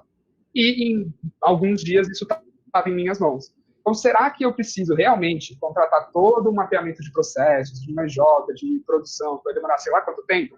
Talvez não, sabe? Então, se vocês quiserem abrir um pouco a cabeça para as possibilidades, estudem as startups que podem estar disruptando o mercado de vocês hoje? Massa. Eu acho que fazer benchmark hoje em dia é essencial, né? Assim, tá sempre ativo, olhando o mercado, olhando o concorrente, olhando o cliente, e tudo mais. Tem uma perguntinha aqui de Brena também. Se referir ao atual cenário do país devido ao corona durante a abordagem ao cliente é a melhor estratégia? No sentido de não ignorar isso e só jogar o pitch tradicional? Não acho que é uma boa ignorar, tá? É, acho que assim, quando a gente está falando de vendas, tem sempre normalmente uma boa prática é você até ter um quebra-gelo, assim, né? Então você começar uma reunião com aquele papo meio furado ali, meio que não agrega tanto, mas só para você entender um pouco o cliente, você já ter uma interação e irem direto ao ponto. Isso pensando não em primeira abordagem, tá? Não estou falando de cold call, mas ali às vezes uma segunda reunião ou alguém que chegou para vocês no site, vocês marcaram uma reunião, algo do tipo. Acho que é um ótimo quebra-gelo é falar, e aí, como é que tá a quarentena, o que está acontecendo, como é que estão as coisas por aí e tal. É uma ótima primeira conversa. Todas as reuniões que eu estou fazendo nessas últimas semanas têm sido assim, seja com startup, seja com cliente, seja com potencial cliente da ACE, todas as minhas conversas começam assim, e é uma forma até de você, cara, ter empatia pela pessoa, né? Então, acho que esse é uma parada que eu não ignoraria, tá? Só se for cold call, tem que ver a melhor forma de fazer isso, né? De qualquer forma olá, tudo bem, nananã, somos tal, você tem um tempo para conversar? E daí, às vezes você precisa adaptar alguma coisa depois disso no seu pitch, para já falar alguma coisinha. Sei que estamos vivendo um momento um pouco difícil, mas eu gostaria de falar com vocês sobre tal oportunidade. Isso já pode ser uma forma. Beleza, ligação mesmo, né, Breno? Então, isso já pode ser uma forma, né? Queria até ver como que o seu negócio está sendo impactado pelo momento que a gente está vivendo. Isso pode ser uma ótima pergunta para depois de alguns segundos ali de pitch, você começar uma conversa, tá? Eu não ignoraria de maneira alguma. Só se você sabe que o negócio de quem você está prospectando ou aquela pessoa está sendo assim, tipo, zero impactada. Por exemplo, sei lá, cara, você está prospectando o agricultor. E daí, assim, a rotina desse agricultor talvez não esteja tão alterada em alguns sentidos, né? Enfim, às vezes ele já vive meio isolado, ele não está sentindo um problema de quarentena, né? O consumo de comida não é que diminuiu, né? Então, também, provavelmente é um setor que não está sendo tão impactado assim, a vida dele não está tão diferente. Aí talvez você não precise entrar no assunto. Mas para a maioria, 99% das pessoas, eu recomendo usar isso até como uma abordagem de rapport e até como uma etapa de qualificação assim desse potencial lead ou não. Entendeu? Beleza, então acho que é isso. Massa. Miguel, deixa eu fazer uma pergunta. Para esses EJs hoje em dia que estão começando e tudo mais, ou não tem muito histórico para pegar e olhar assim, definir uma persona ou alguma coisa assim, o que tu indica? Assim, a gente pegar primeiro e olhar escolher algum segmento aleatório e tentar levantar as dores deles e adaptar o que eu posso fazer, ou de olhar assim internamente e falar, olha, eu acho que eu sou bom nisso e eu vou tentar tirar para um segmento, alguma coisa assim. Tá. Eu recomendo mais a primeira opção que você falou, tá? Então, existe uma tendência muito forte que até nem é uma dessas duas opções, né? Mas é tipo assim, pô, sou uma EJ de veterinária. Deixa eu ver quais EJs de veterinária existem, o que essa galera faz, e vou vender a mesma coisa, né? Eu até sou meio culpado nisso, que quando eu trabalhava em expansão na FEGESP, era esse processo que eu rodava, assim, né? Eu vi uma EJ e mandava lá no grupo nacional, galera, vocês têm EJ disso? Tem aqui, beleza, então vamos fazer algo parecido, né? Não recomendo esse processo, tá? Acho que o que vale principalmente, cara, EJ que está bem no começo, tem meta de faturamento ali menor que, sei lá, R$ 3.000, assim, então é uma meta baixa. Pô, dá para você tirar, tipo assim, 2 semaninhas que seja, para você falar, galera, tipo assim, pô, eu sou do mercado de veterinária. O que existe, assim? Tipo, quais são as possibilidades, né? Então, o que normalmente rola? Tem mercado de animais, de agrícolas, né? Então, enfim, daí nisso tem, beleza, quando a gente está falando de galinha é muito diferente de boi. Mas quais são os problemas da produção de galinha? Pô, é que o alimento não chega direito, ou sei lá, tipo assim, tem várias possibilidades aqui. ou quando a gente está falando de veterinária mais doméstica, né, sei lá qual é o termo certo, mas pensando em animais de estimação. Pô, quais são os problemas que existem nesse setor, assim, o que acontece, o que rola? Então, faria um pouco de pesquisa de mesa, assim, para entender quais são as tendências, o que está rolando e tudo mais, e também faria um pouco de falar com professores e ver o que você sente que hoje é deficitário nesse setor, o que rola, o que não rola e tal, e tentaria conectar com já pessoas, né, claras que talvez vivam aquela dor e começar um processo de validação, assim, né? Então, pô, a gente é aqui do interior, então faz mais sentido a gente pensar num nicho mais agrícola, talvez. Então, beleza, por que eu vou olhar mais de agropecuária? Por que eu vou olhar mais para esse setor? O que eu vejo? Quem que eu conheço? Conheço alguém que cria animais? O que essa galera passa normalmente? Tem dor de alimentação, tem dor de doenças, tem dor de pesagem de boi. Cara, tem muitas coisas que podem estar rolando assim, né? Então, o que daria para surgir de possibilidades a partir dessas dores? Eu iria para esse processo, tá? E não, tipo, pô, internamente acho que dá para fazer isso, e daí vou para tal caminho. Que ferramentas eu indico? Eu não consegui ir até o final. Tá, para levantar as dores. Cara, assim, tem um processo que eu vou até mandar para vocês depois. Aí, Lucas, você dispara para a galera aí, que é um outro treinamento que eu dou. Tem até gravado que eu dei não sei se foi para a FEGESP, para alguém ano passado, tem no YouTube, se a galera quiser se aprofundar, que eu explico passo a passo de como que é esse processo de validação de negócios, tá? Então, basicamente, existe um formato que são pesquisas exploratórias que a gente faz para identificação de dor, tá? É um processo de achismos. Então aqui, eu acabei de listar vários achismos do setor veterinário, né? Eu acho que tem problema de pesagem, tem problema de alimentação, tem de doenças taranã, XYZ, tem, sei lá, problemas tais no abate. Então você lista várias coisas que você acha, normalmente são brainstorming mesmo. Depois disso, você transforma em hipóteses e você vai tentar criar um questionário para você conversar com quem você acha que é a persona, quem você acha que é a pessoa que tem aquele determinado problema e validar se as suas hipóteses estão corretas ou não, né? Então, tem todo um framework para isso, tá? O que eu usava no MED, que é mais simples e que é um processo que rodava bem, mas depois que eu vim para isso, eu aprendi algo mais robusto, que eu acho que é mais completo. Eu usava um combo que era a matriz CSD, que é de certezas, suposições e dúvidas, tá? Vou até colocar aqui. É fácil de achar no Google também sobre isso. Mas você listava, pô, sobre esse determinado mercado, quais são todas as certezas que eu tenho? Normalmente você não tem muitas. Você vai criar, mas você vai ter algumas suposições e você pode ter várias dúvidas, assim, né? Então, desde dúvidas de, cara, quem que são os potenciais clientes? Será que é um problema muito relevante? Será que existe gente que compra isso? Será que tem veterinários, tem profissionais da veterinária que já atuam nesse problema? Será que tem startup que faz isso hoje? Enfim, tem várias dúvidas que você tem. Aí você pode criar algumas suposições. Olha, eu suponho, né, que é nada mais do que uma hipótese. Eu tenho uma hipótese de que a principal dor de quem cria boi é a pesagem dos bois, ou a contagem do pasto, sei lá.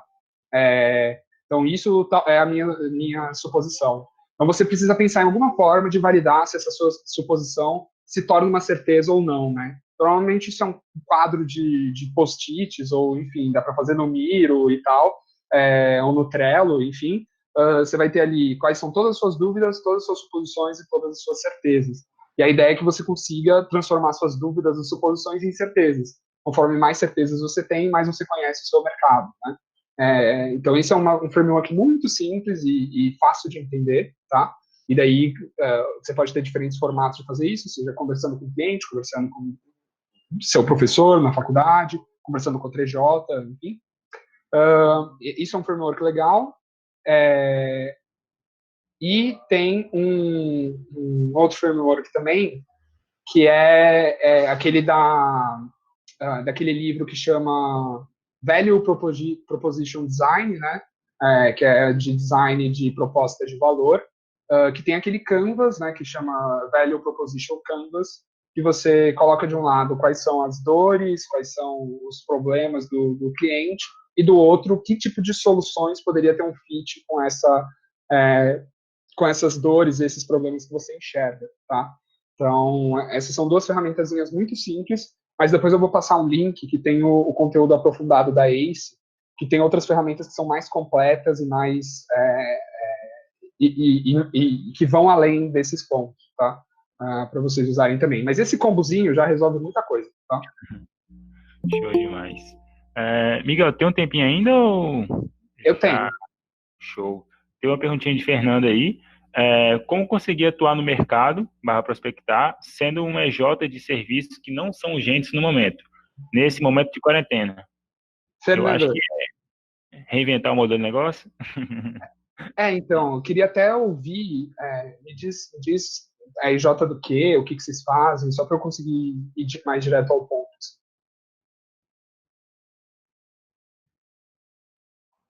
Ou manda no chat, ou fala aí.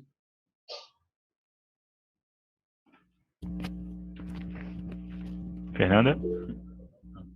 Não. Não, não te ouvimos.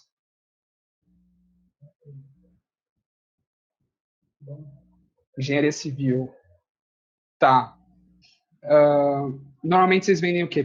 Mais para pessoa física ou para lojas, para pessoas jurídicas? Podem ir escrevendo aí no chat, tá? Eu acho que assim, pessoas físicas, tá? Eu acho que assim, vocês têm a possibilidade de novo, né? Eu acho que é isso que o Lucas falou. ah, Física e parceria com construtora, tá? Vocês têm algumas possibilidades, tá? É, ou tentar encontrar algum outro nicho que talvez até possa aproveitar esse momento como um momento de resolver as coisas, sabe? Então, provavelmente existe essa persona, tá? Que é, por exemplo, aquela pessoa super atarefada, que normalmente no dia a dia, quando tem que ir pro trabalho, ou quando tem que buscar a criança na escola e tudo mais, não consegue lidar com alguns problemas hoje, seja, pô, reforma que tem que fazer, ou alguma outra coisa de projeto que queira trabalhar, e pode ter nesse momento um pensamento de vamos resolver as coisas, assim, né? Não sei se existe essa persona, mas eu acho que talvez exista. E a forma como você alcance ela, talvez não seja a que você normalmente usava, o canal que você usava, não necessariamente essa parceria com a construtora, tá? Talvez seja outro formato. De qualquer forma, o que vocês podem pensar é em atuar em outro momento da jornada também, tá? Então, sei lá, eu sei que nesse momento tem várias obras rolando, assim, tem várias obras que não pararam. Então, será que hoje, em vez de. Mas talvez não esteja muita gente pensando em projeto. Será que em vez de atuar no projeto, eu posso atuar em alguma dor da obra? Tipo, sei lá, gestão do canteiro de obra, nesse momento que é online, que o momento que chegam os materiais é mais difícil, é mais incerto e tal. Então, às vezes, mover da cadeia de um momento que hoje vocês, sei lá, atuam em projeto, né, arquitetônico, estrutural, enfim, e partir para uma outra ponta da cadeia que é a gestão da obra, sabe? Então, essas são algumas hipóteses que me vêm à mente, mas eu não sei a fundo o que está rolando no setor agora para dizer o que é possível e o que não é, tá? Mas eu iria meio por esses caminhos. Não sei se me fiz claro, mas acho que essas são as possibilidades. Ou pensar em outro nicho, que talvez possa ter uma necessidade agora, ou pensar em outra etapa da construção, ou de o que quer que seja, do projeto de vocês, que não está desaquecido ou não está prejudicado por conta do momento que a gente vive.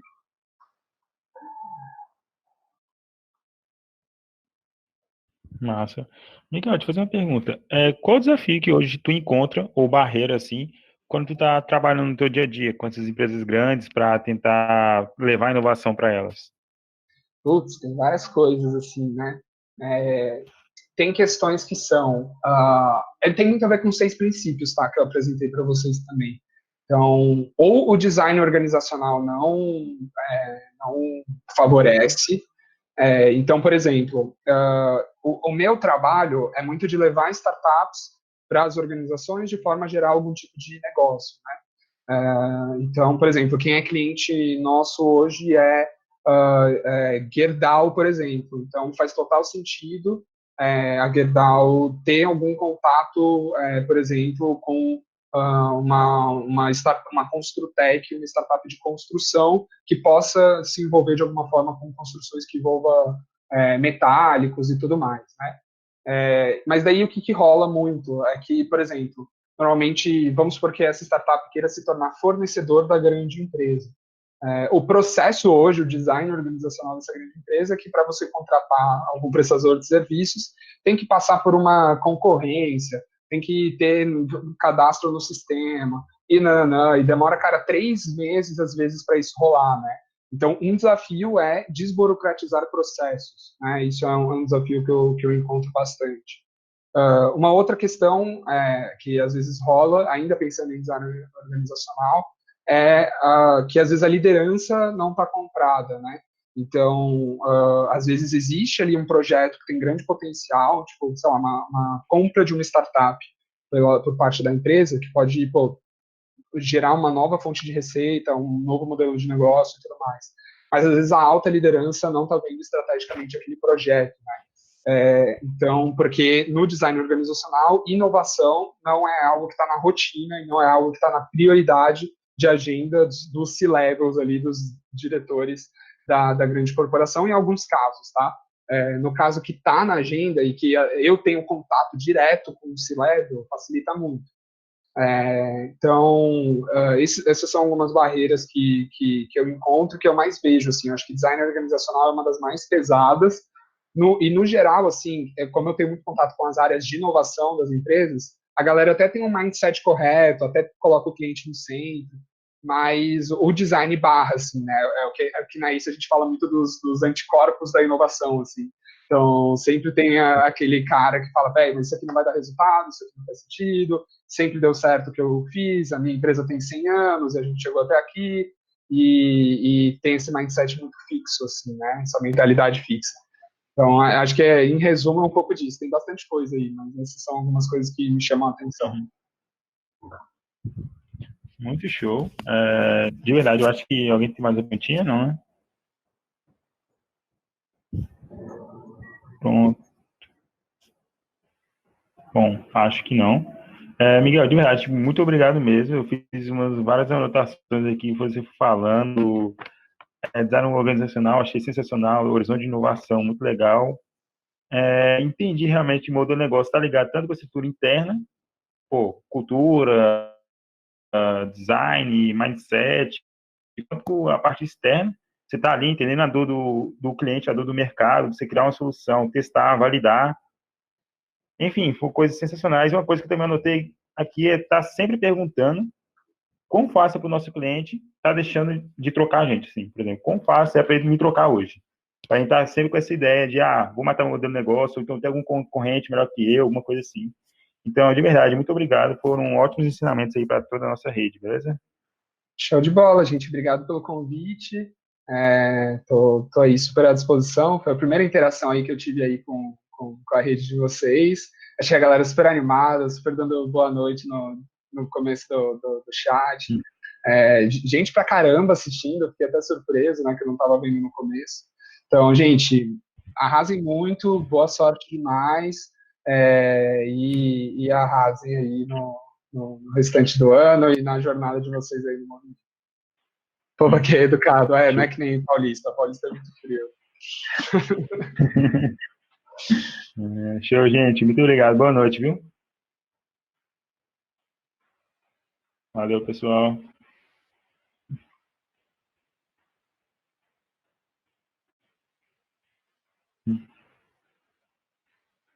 Vai ter que voltar de novo, hein, Miguel?